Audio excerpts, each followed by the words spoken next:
વડોદરા શહેરમાં સ્થાનિક સ્વરાજ્યની ચૂંટણીને ધ્યાનમાં રાખીને કાયદો અને વ્યવસ્થા જાળવવા પોલીસ તંત્ર સંપૂર્ણ રીતે સજ્જ બન્યું છે। ગોરવા પોલીસ સ્ટેશન હદ વિસ્તારમાં આજે વિશેષ ફૂટ પેટ્રોલિંગ કરવામાં આવ્યું। શહેર police commissioner Narasimha Kumar, additional police commissioner Sudhir Desai અને ડીસીપી જગદીશ ચાવડાના માર્ગદર્શન હેઠળ આ કામગીરી હાથ ધરાઈ। બી ડિવિઝનના આરોપી આરડી કવા અને પોલીસ ઇન્સ્પેક્ટર કે.એન. લાઠિયાની અધ્યક્ષતામાં ગોરવા વિસ્તારમાં સંવેદનશીલ વિસ્તારો તેમજ વોર્ડ નંબર 8માં સઘન પેટ્રોલિંગ કરવામાં આવ્યું।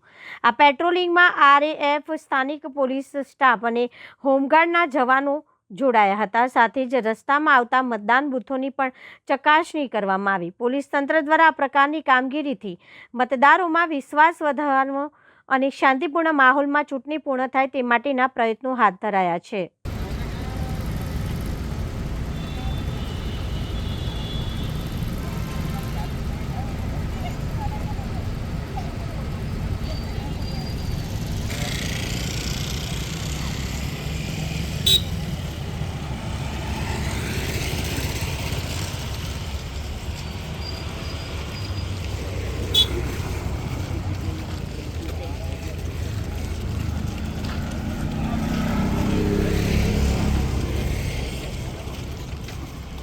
पाको जरा निकली गया था।